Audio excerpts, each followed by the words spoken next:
Alors le paradoxe, c'est qu'Athènes accouche de la raison, tout en perpétuant donc la tradition à travers la force du mythe.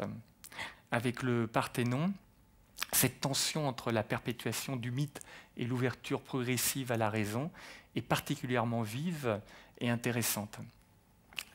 Alors effectivement, dans le Parthénon, et on va le détailler ensemble, hein, vous avez en fait déjà une double colonnade, hein, que l'on ne voit pas forcément, surtout hein, si l'on a les images en tête de sa reconstruction actuelle, hein, par la Grèce d'aujourd'hui, où effectivement le Parthénon reste dans un état qui est encore celui plus de vestiges, hein, que de temples complètement achevés. Hein, mais vous avez bien donc une double colonnade, et en fait vous avez donc un jeu entre donc le fronton. Donc je vais voir si je peux le pointer. Voilà. Non, vous ne le verrez pas. Mais le fronton, hein, vous voyez, c'est la partie donc triangulaire, donc qui en fait fait partie du toit, hein, du temple. Et puis donc vous avez en dessous une série donc de tableaux. En fait, qui fait une frise, hein, mais là une frise donc extérieure. Mais comme vous avez donc cette double colonnade, vous avez aussi une frise intérieure. Et en fait, le Parthénon le connaît, c'était mon cas aussi, plutôt par rapport à sa frise intérieure, dont on dit que justement, elle inaugure un nouveau rapport donc des hommes à leur divinité, un rapport donc qui serait très proche que celui que les démocrates inaugurent, c'est un rapport d'égalité.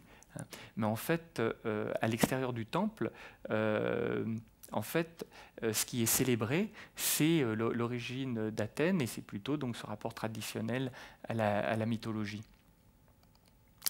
Alors, par contre, je voulais voir aussi, en fait, il manquait. Alors voilà.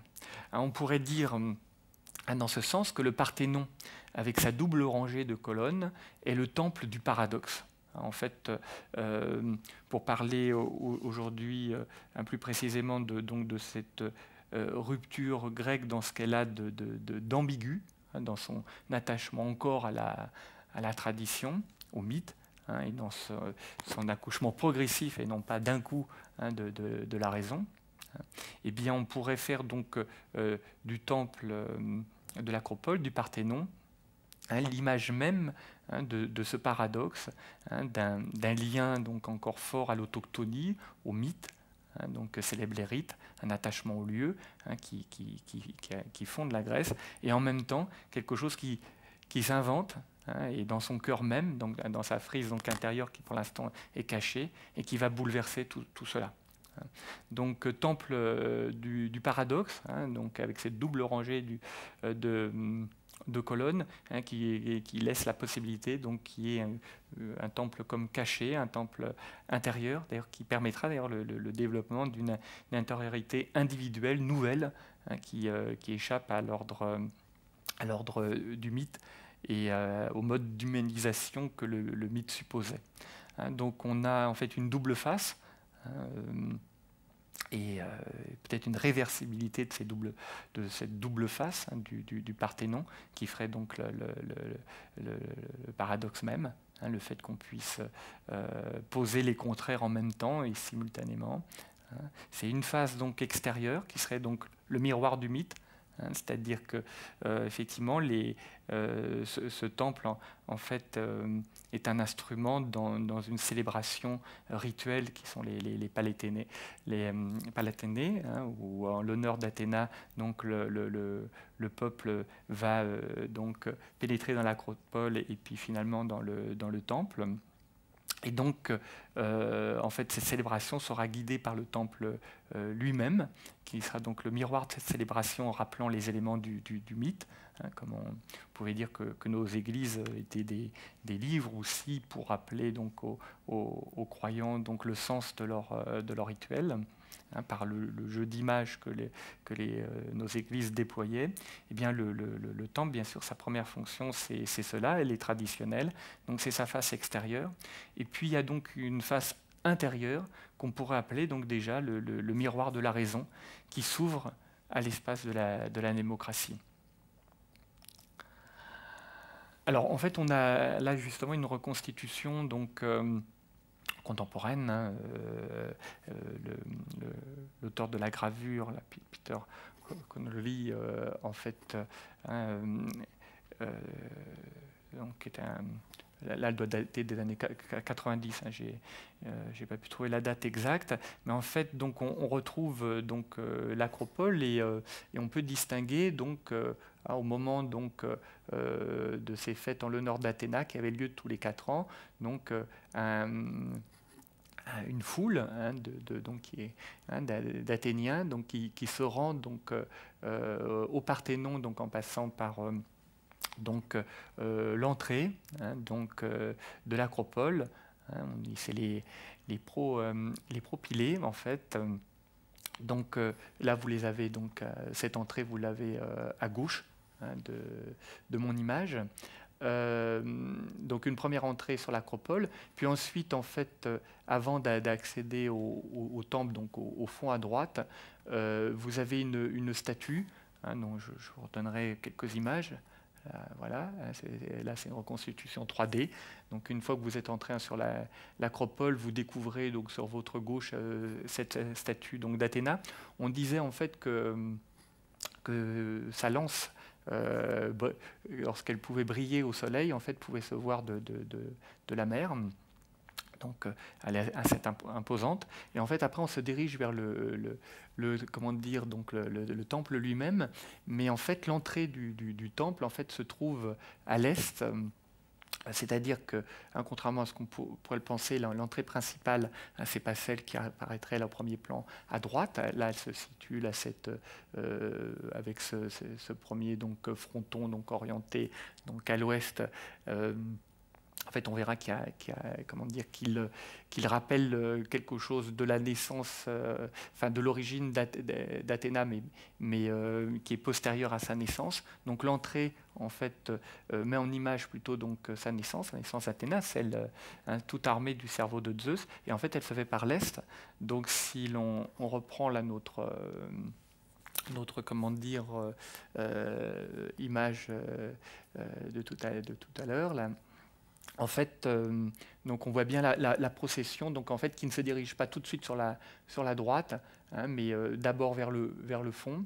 Hein, et en fait, donc vous avez tout un mouvement qui permet en fait de guider donc l'action rituelle qui est en train de s'accomplir. Hein, mais donc l'action rituelle est guidée par la mise en scène hein, que le temple donc, instaure, hein, une mise en scène qui peut être répétée donc, à l'identique tous les 4 ans. Donc l'orientation du temple est importante et on va rentrer dans le détail donc, de cette entre guillemets décoration donc, extérieure. Hein, donc là je rappelle donc, hein, dans cette reconstitution donc, alors que ces fêtes donc, célébraient donc, la naissance donc, d'Athéna, en fait tutélaire d'Athènes. Hein, donc elles auraient été fondées donc, par le premier roi mythique donc, hein, dont on avait parlé donc, la semaine dernière, donc Eric Tonios. On entre donc par l'entrée de l'acropole, hein, les propylées. Après donc l'énorme statue donc, hein, de bronze dont je vous parlais, en fait à notre droite, on a la façade ouest hein, du Parthénon, celle qui apparaît donc face à nous. L'entrée sacrée du temple se trouve en fait côté opposé, donc à l'est. Et après avoir passé donc, les statues d'Athéna et de Poséidon du fronton ouest, il faut longer donc, la longue façade donc, nord, hein, elle fait 70 mètres, hein, où on a en fait une frise. Donc on verra celle qui est en dessous du fronton. Elle est constituée de tableaux. L'ensemble de la frise en fait, est constitué de 90 tableaux. On parle de métopes. Hein, donc en fait, le long là, de la façade nord, en fait, il y en a donc 32. Hein, il y en a 14 donc, sur les comment dire, en dessous des frontons. Et en fait, donc, on décrit là, donc, donc sur cette frise-là, le pillage de Troie par les Grecs, donc, hein, cette fameuse guerre de Troie qui aboutit à la victoire des Grecs, hein, mais une victoire donc plutôt difficile et qui effectivement est fondatrice aussi de l'identité athénienne, puisque effectivement, hein, l'Iliade raconte donc cette guerre, hein, qui a déchiré les Grecs, hein, mais qui a permis aussi de fonder leur identité, liée donc à la fois, par exemple, à des figures, hein, comme on a déjà dans l'Iliade d'ailleurs Ulysse, hein, l'homme rusé, hein, mais hein, qu'on retrouvera bien sûr dans l'Odyssée, hein, mais qui a fondé donc l'identité donc grecque avec un mélange donc d'inventivité humaine, hein, de force humaine et de lien au dieu, puisque, hein, vous savez bien que Ulysse est aussi le protégé donc d'Athéna. Donc, on a ce rappel donc de cette mythologie donc qui forge, hein, l'identité grecque. Donc, dans cette façade donc la Nord, hein, qu'on longe avant de découvrir, hein, la mise en scène donc de la naissance d'Athéna.